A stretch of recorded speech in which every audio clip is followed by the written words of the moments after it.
Assalamualaikum warahmatullahi wabarakatuh. Perkenalkan kami dari kelompok 12 Teknologi Beton dan Bahan Bangunan. Di sini kami akan presentasikan berdasarkan uji praktikum kami, yaitu kebersihan kerikil terhadap lumpur. Adapun anggota dari kelompok 12 ada Agustantio Priyangga, ada Muhammad Dimas Gumilang, ada Fristama Panduwinata, dan yang terakhir ada Amarilla Karisma Yanti.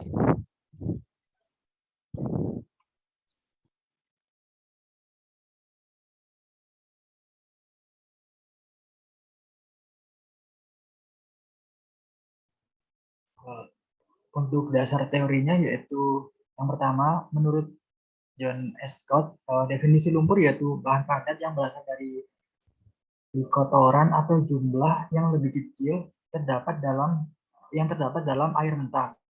Biasanya terdiri dari 99% air dan sangat sulit untuk dipisahkan dari airnya. Kemudian, menurut SII 0053 nomor 80 tentang syarat mutu penggunaan agregat kasar atau kerikil, kadar lumpur yang diizinkan yaitu tidak melebihi dari 1%. Pengujian kebersihan kerikil ini digunakan untuk mengetahui kandungan lumpur yang terdapat pada kerikil. Adapun pengaruh lumpur pada kerikil, yaitu yang pertama, lumpur mengandung air sehingga memungkinkan kecenderungan penggunaan air yang berlebihan. Hal ini dapat mempengaruhi faktor air semen yang digunakan pada mix design. Kemudian sifat lumpur yang tidak dapat menjadi satu dengan semen menghalangi pengikatan antara semen dan agregat. Yang terakhir yaitu unsur sulfat pada lumpur dapat menyebabkan pengembangan pada beton dan tulang beton.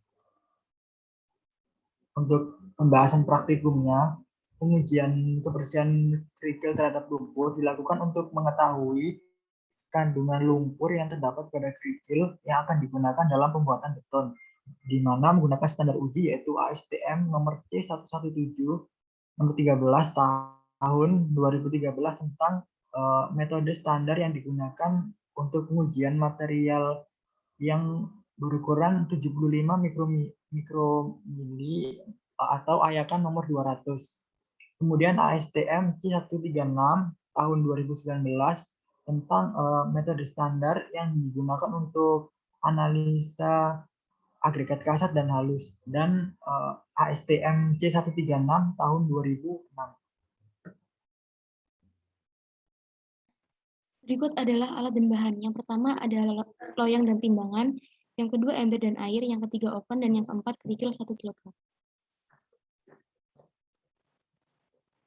Next.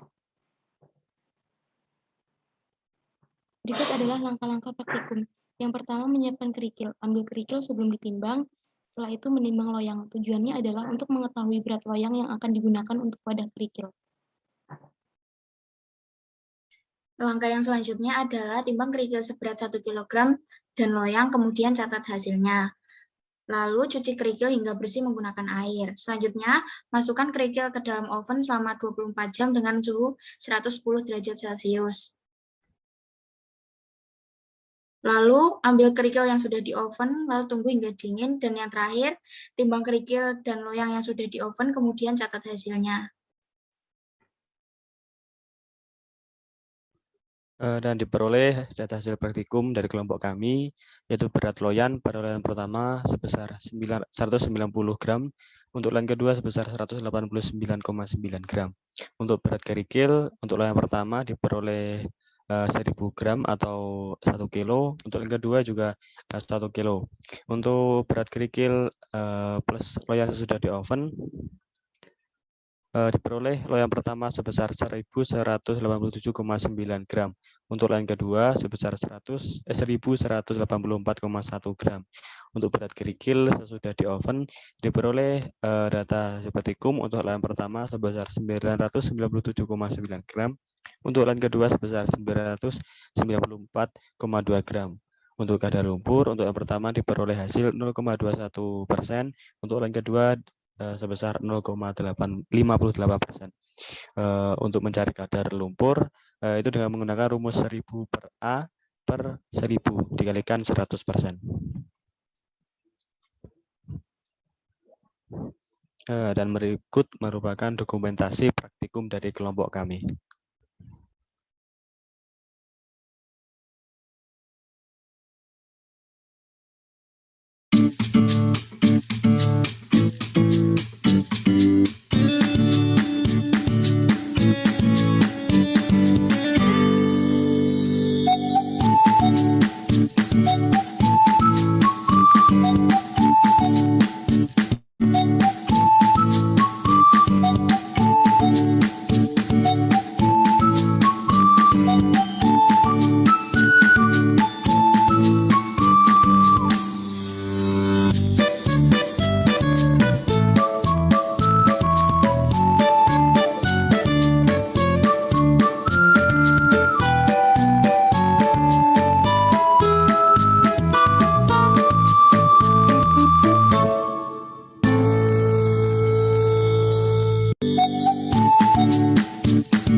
Untuk kesimpulan, yaitu kita menggunakan SI 0052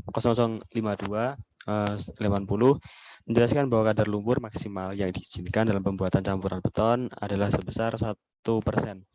Dari hasil praktikum kadar lumpur pada kerikil didapatkan hasil bahwa untuk loyang pertama sebesar 0,21%, untuk loyang kedua sebesar 0,58%.